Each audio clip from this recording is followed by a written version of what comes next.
ये सावधान न्यूज। दिल्ली की राजनीति में एक नया मोड़ आया है जब मुख्यमंत्री रेखा गुप्ता ने दिल्ली विधानसभा में अपने बयान से सियासी हलचल मचा दी। सीएम गुप्ता ने दिल्ली सरकार के एक और प्रमुख चेहरे स्वाति मालीवाल का जिक्र कर आम आदमी पार्टी की नेता आतिशी को चेतावनी दी। इसके साथ ही उन्होंने केजरीवाल से बचने की भी नसीहत दी, जिससे आम आदमी पार्टी को बुरी तरह से घेर लिया। दिल्ली के मुख्यमंत्री रेखा गुप्ता का ये बयान निश्चित ही राजनीति में एक नया भूचाल मचाने वाला है। उनके तंज और आरोपों ने आम आदमी पार्टी को बैकफुट पर ला दिया है।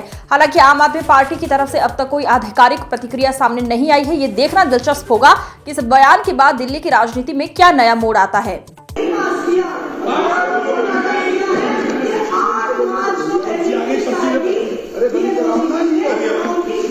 आप अपनी सीट पे बैठिए। संजीव जी आप अपनी सीट पे जाइए। जितनी मर्जी सिर्फ वहां से भी भेज सकते हो आप। कमियां आम आदमी पार्टी की रही हो, जो कि कितनी भी कमियां रही हो, परंतु एक अच्छी बात आम आदमी पार्टी के नेताओं में ये जरूर है कि आखिरी में गलती मान लेते हैं। एक बार जोरदार तालियां।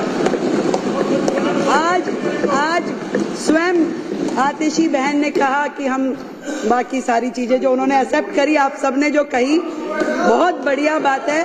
और इसी प्रकार केजरीवाल जी ने स्वयं माना कि मैं यमुना साफ नहीं कर पाया, मैं पानी नहीं दे पाया, मैं गलती मानता हूँ, मुझे और समय दे दिया जाए। ये बहुत अच्छी बात है कि आखिरी में आकर के अपनी गलती मान लेना भी एक गलती का सुधार है।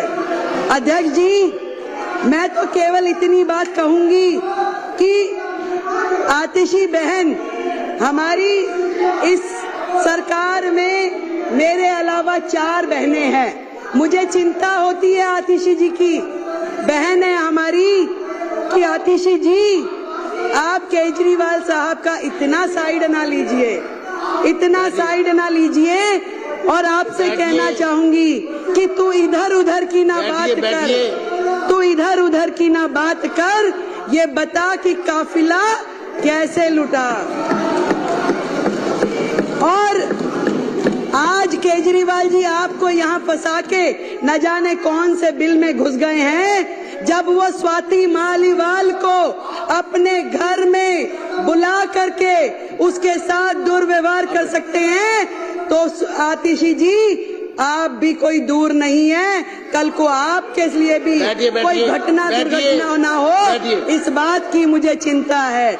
जब स्वाति मालीवाल के साथ कुछ हो सकता है, उसको घर में बुला के राज्यसभा सांसद को, आतिशी जी आप हमारी बहन है, मुझे चिंता है आपकी, आपको ध्यान रखना चाहिए। बैठिए, मुझे कार्रवाई मैं चेतावनी देता हूँ विपक्ष को। अध्यक्ष जी, सीएजी की चर्चा पर, अध्यक्ष जी, सीएजी की रिपोर्ट पर मेरी बारी में ये लोग ऐसे बोलेंगे, और मुख्यमंत्री थोड़ी सभ्यता रखनी चाहिए, करने दीजिए। थोड़ी सभ्यता रखें, आप साथी हो हमारे, थोड़ी सभ्यता रखें। बात ये भी नहीं है कि अस्पताल में हेल्थ विभाग के द्वारा जो बजट दिया गया वो उपयोग हुआ कि नहीं। बात ये भी नहीं है कि कितने बेडों की जरूरत थी और कितने मिले।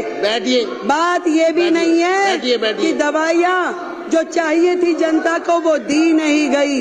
बात ये है कि जो दिल्ली के लाखों लोग इनके अस्पतालों की वजह से धक्के खाते खाते दुखी हुए, उसके जिम्मेवार ये आम आदमी पार्टी के लोग हैं।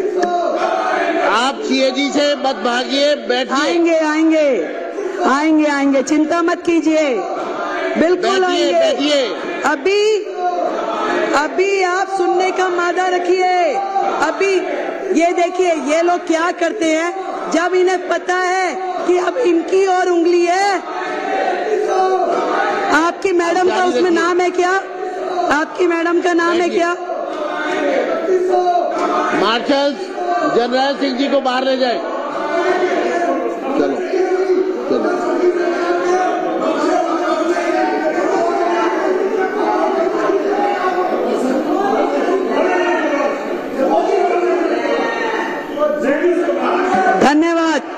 धन्यवाद अध्यक्ष जी, धन्यवाद। इस तरीके से हाउस का समय बर्बाद करना असल में तो इनकी नीयत ही नहीं है।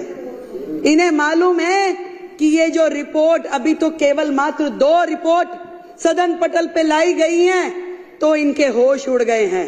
पूरे के पूरे अखबार, पूरा मीडिया, पूरे चैनल्स रोजाना सुबह से शाम तक इनके काले चिट्ठे खोलते हैं और ये सोच रहे हैं कि बाकी की 12 आ जाएगी तो इनका क्या हाल होगा, क्योंकि ये पूरी तरीके से सर तक भ्रष्टाचार में डूबे हुए हैं।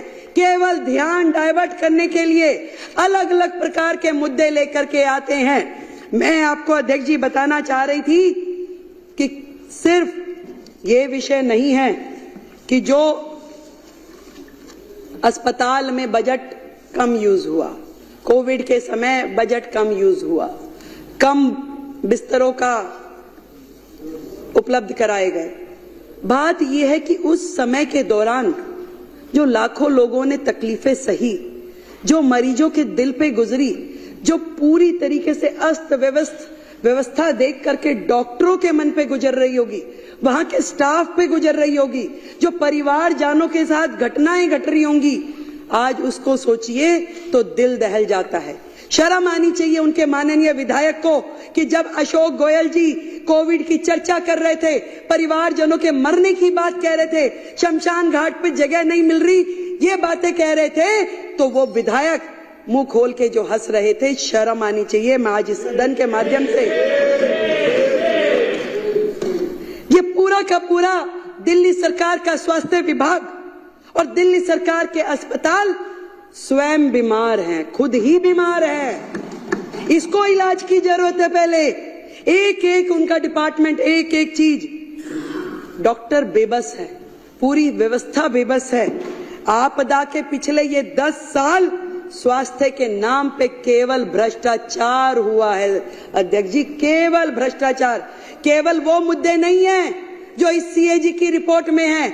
बात यही खत्म हो जाती तो और बात थी, बात तो अभी शुरू हुई है। अभी तो इनके काले कारनामे खुलने शुरू हुए हैं। आज जब मैं अधिकारियों के साथ बैठी और मैंने उनसे पूछा कि बताइए भाई क्या है, तो मुझे ये समझ में आई कि मरीजों को नकली दवाइयां और नकली मरीजों को असली पेमेंट की गई उनके नाम पे असली पेमेंट की गई। और मोहल्ला क्लिनिक की तो जो हालत है, मोहल्ला क्लिनिक की तो ये हालत थी जहां मरीज भी नकली, जहां पे टेस्ट भी नकली, जहां दवाइयां भी नकली, परंतु एक चीज असली रही, पेमेंट असली हुई है, बाकी सब कुछ नकली। कितने मरीज आते हैं, अस्पताल बंद में भी पेमेंट हो जाती है। करोड़ों रुपए की मोहल्ला क्लिनिक के नाम पे पेमेंट्स हुई, परंतु उसकी कहीं से कहीं तक कोई भी अकाउंटेबिलिटी नहीं है। सफाई के नाम पे घोटाला, दवाई के नाम पे घोटाला, टेस्ट के नाम पे घोटाला, इलाज के नाम पे घोटाला, बेड के नाम पे घोटाला, भर्ती के नाम पे घोटाला। घोटालों की सरकार